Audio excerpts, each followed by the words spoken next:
guys, so we are back to the book. So go ahead and get out your reading textbook and open your book to page 342. So now we're skipping around a little bit now for the rest of the year. Rather than going in order like we have been, we're going to start skipping around in the book. So we are on page 342, and we know that this chapter is going to be about Great Plains Indians. So that will be the title of this week's notes. So we have Great Plains Indians. And go ahead and underline that and make sure that you have today's date to begin. So let's look at this picture on page 342 and 343.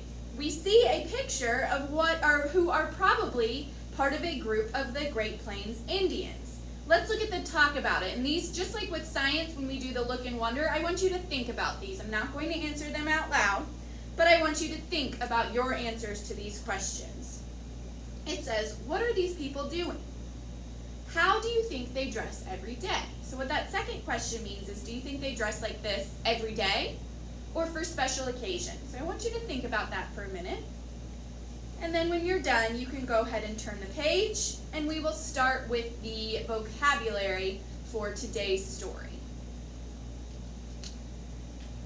Okay, number 1 is the word soar. A soar is a noun. You've all probably had one of these at some point. And it is a place on the skin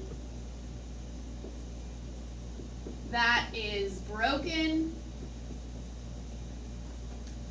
Make sure I'm not running out of space. And painful. So a sore is a place on the skin that is broken and painful. In context, I could say, we clean the dog's sores and put bandages on them. So when I use that in context, I change this word to the plural form. Remember, if you have to use a word in context, you can change the form so that it is the same part of speech. It just may be a different tense if it's a verb, or it could be singular or plural if it's a noun or pronoun, but you cannot change the meaning of the word.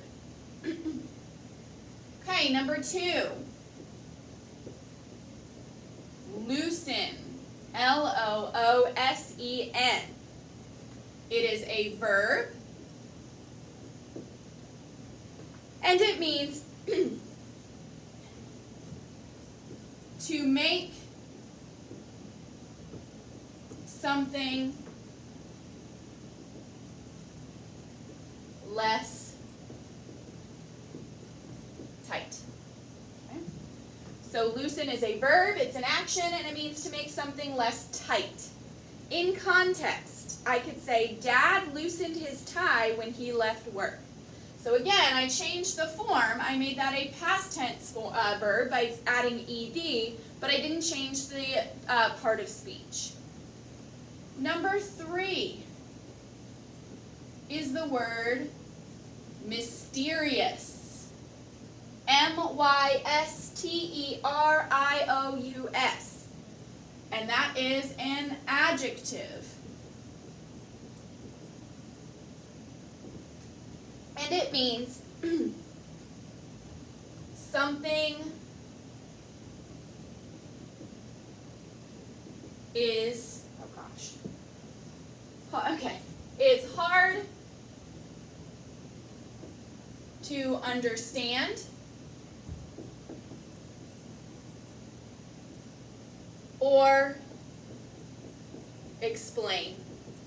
So mysterious is an adjective that means that something is hard to understand or to explain. In context, I could say, the woods seemed dark and mysterious in the moonlight.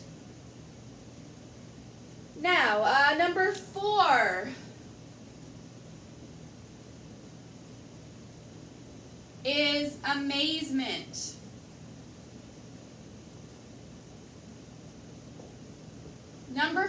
is the word amazement. It is a noun. It's a noun. It's kind of a feeling. So, it is something. Oops, wait, hold on. Not something. Let's see. Amazement is, there we go, a feeling of surprise and wonder. So amazement is like something, a shock, but a good one. If you are in amazement, or you have a feeling of amazement, or something creates amazement, it causes surprise and wonder. So, in context, we stared in amazement at the acrobats far above us. Okay, number 5 is the word midst. M-I-D-S-T, and you would say that midst. So you do say that D, so it's not missed. You say midst. Sometimes it's kind of hard to put that D-S-T together, but it sounds like just, I can't even do it without saying the whole word. Midst. Kind of like that. Okay, let's see. Midst is another noun. And it means, let's see, the middle.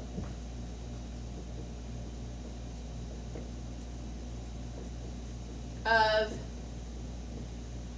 something. But it doesn't necessarily mean the middle of an object, like not like it's in the midst of the cream is in the midst of the cake, but it means more like an event or a feeling or something like that. So in context, I would say, in the midst of our social studies lesson, the fire drill began. So mostly you would use this as in the midst of an event of some sort, or in the midst of a period of time, rather than an object. You wouldn't really say, like I said, the cream is in the midst of the cake. That doesn't really make sense. But you can be in the midst of a event, like a social studies lesson, or a conference, or a party, or something like that. Or a decade, or a period of time, like in the midst of the Industrial Revolution. Okay, our last word, oh, I'm sorry, just kidding, we have 2 more. Number 6 is the word responsibility. Now that has a lot of I's. R-E-S-P-O-N-S-I-B-I-L-I-T-Y. Responsibility. Responsibility is another noun. And it means a job or duty to be, I always forget if it's P-R-E or P-E-R. I'm a good speller, but some stuff just can't remember. P-E-R. To be performed. So a responsibility is a job or a duty that needs to be performed. Your homework or your chores or things like that are responsibilities that you have. So in context, I could say, clearing the table after supper is my responsibility. That's my job that I have to do. Okay, now it's the last word. Number 7 is the word patchwork. Patchwork. P-A-T-C-H-W-O-R-K. Now, patchwork is an example of a compound word. Remember, compound words are 2 small words that are put together to create a new word. So we have the word patch, let's see, we have the word patch, and we have the word work, and those 2 small words are coming together to create the compound word patchwork. And it means, patchwork is, let's see, a noun. Oh, let me look, I'm sorry. No, I'm sorry. Patchwork is an adjective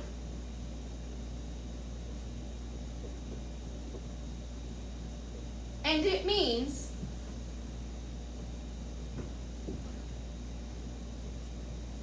something is made of small pieces of fabric. So patchwork, because think of a patch. A patch is like a piece of fabric that you may, like if you're in Girl Scouts or Boy Scouts, you get a patch, which is a piece of fabric that you sew or glue or whatever to a vest to show that you've done something. So a patch is like a piece of fabric or something that you use to cover something else. A patch can also be used to cover a hole in a couch. So something that is patchwork is made, an object that is made of a bunch of patches or a bunch of pieces of fabric. So in context, I can say the patchwork quilt was handed down in Maya's family. So that means it's a quilt, and we know that a quilt, if you've ever seen a quilt, it's made up of a bunch of little pieces of fabric. So that would be a patchwork quilt. Okay, so we're done with vocabulary, but go ahead and keep this out. Just because you may need to, as we're reading, you may need to look back to see what a word means, but just put it to the side. And then make sure that you have your book open to page 344. Okay guys, I completely forgot that when we were doing, the last time we were working in the textbook, I said I was going to start printing 2 of these, one for the first story and then one for the second story. So you only have one for the second story. So what I want you to do now is I want you to draw this sequence chart with 1, 2, 3, 4 boxes underneath your vocabulary words. So you're going to make sure that in each box you have enough room to write a whole sentence. So I would go across the whole page of your notes for each box and make sure that you have 4 with an arrow between. So pretend like I am drawing it in my notebook. I'm going to start at this pink line, and then I'm going to start at one blue line and then end at another blue line, and then I'm going to go across and meet the other pink line. And I'm going to have maybe about like 2, I'd say have 2 of the blue lines going across. So in your notebook you should have 2 blue lines, and the box should meet each pink line. If you're confused about that, just imagine that this is the sheet of paper, here's the dots, or the holes I mean. Here's the pink line. I know I made them really far away. And then here's the other pink line. And in between each box there will be 2 blue lines. Okay? And then you're going to draw an arrow, maybe about 2 lines there. And then you're going to draw another box that meets at the pink lines.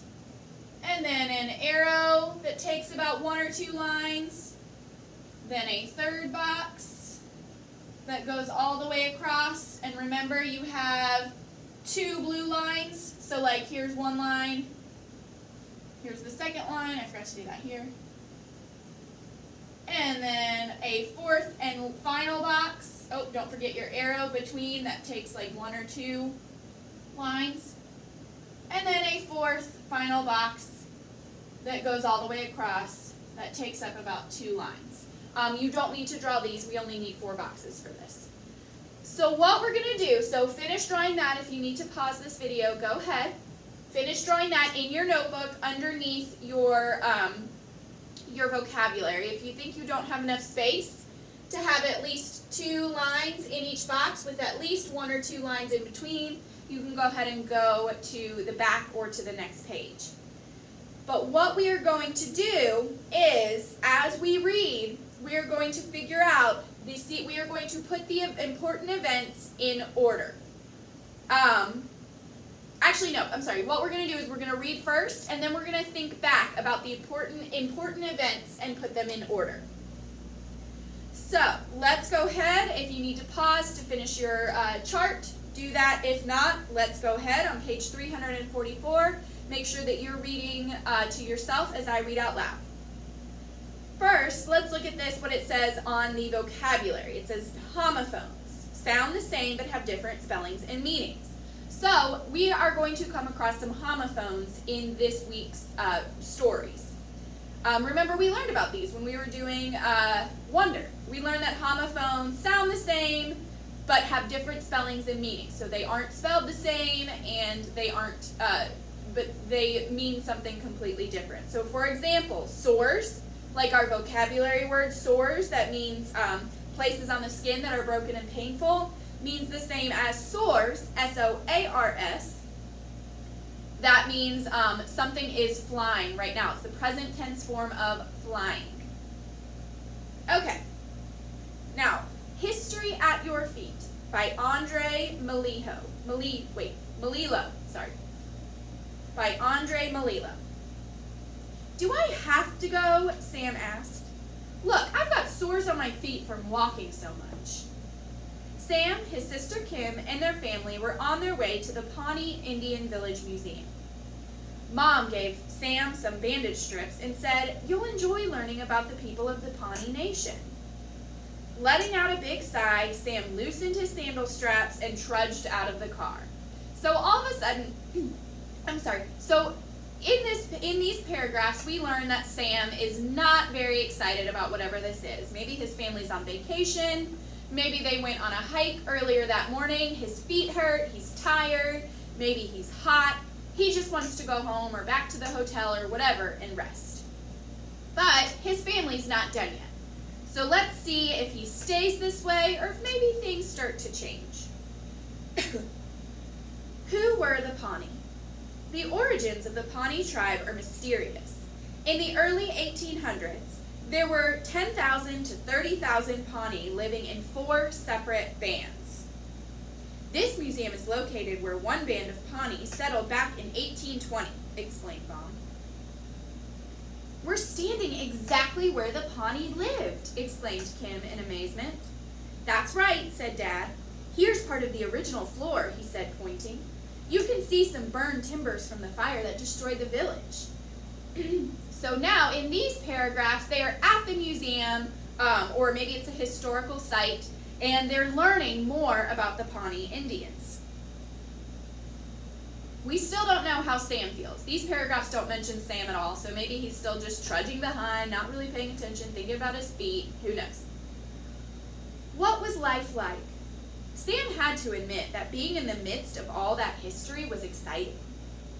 What was it like to live back then, he wondered aloud. A museum guide spoke up. It happens to be my responsibility to tell you just that. The Pawnee hunted mostly buffalo and used every part of the animals they killed for food or clothing.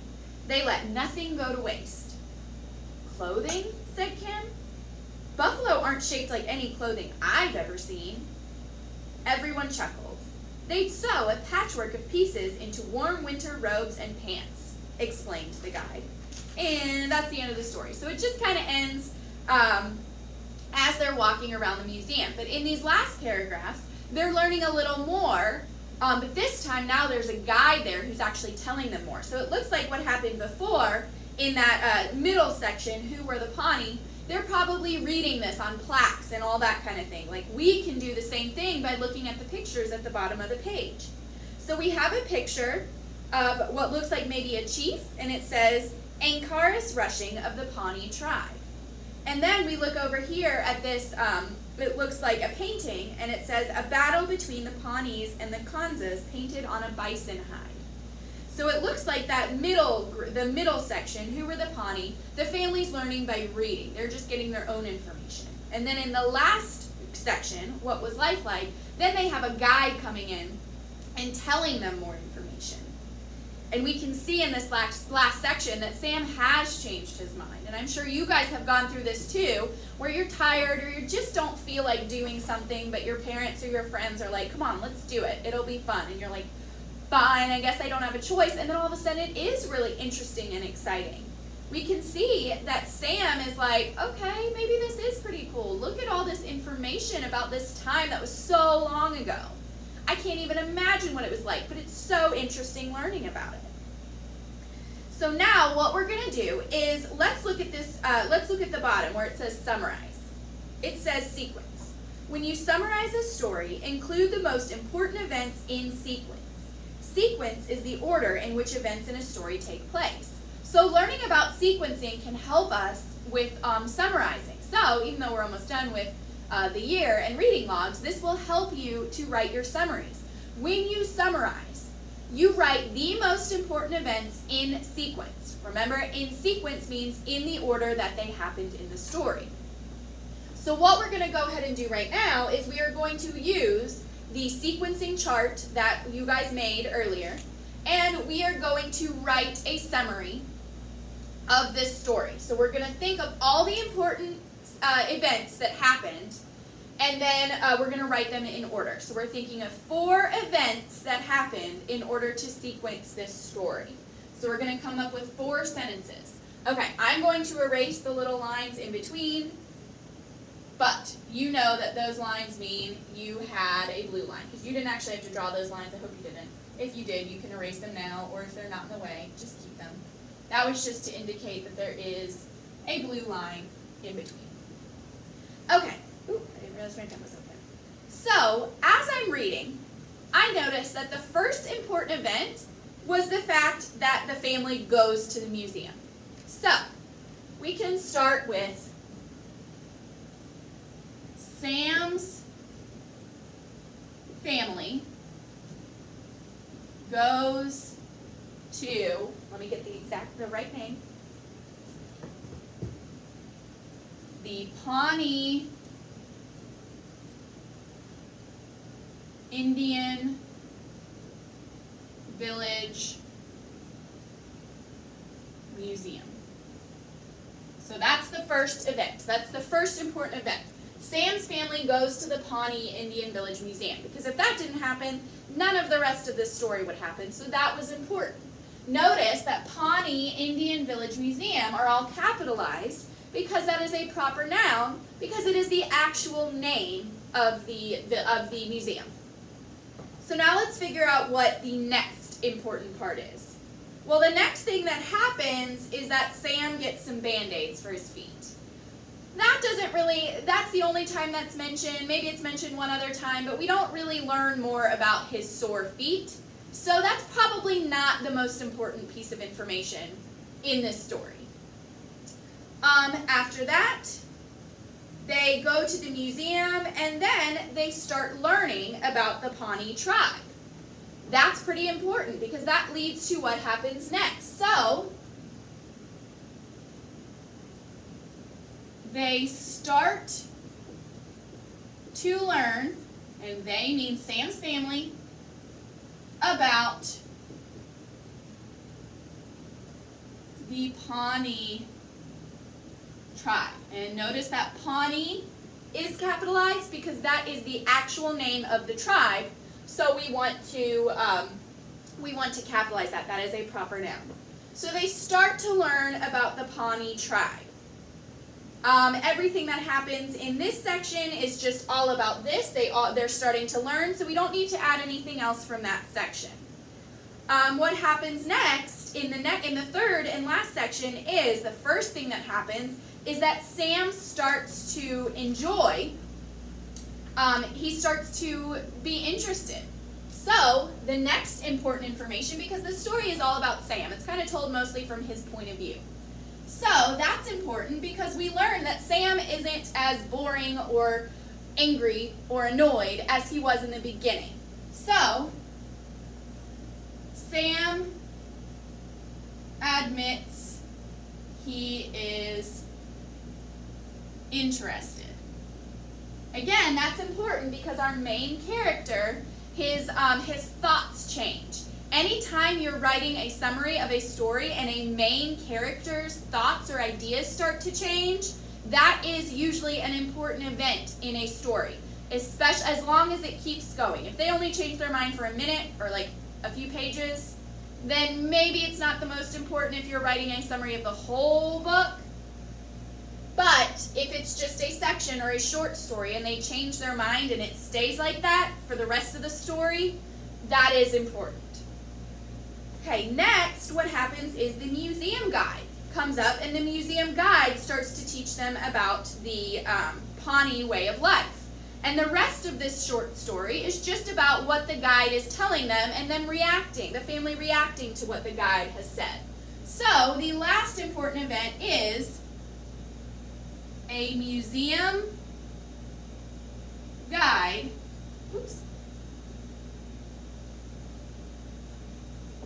A museum guide gives them, as in Sam's family,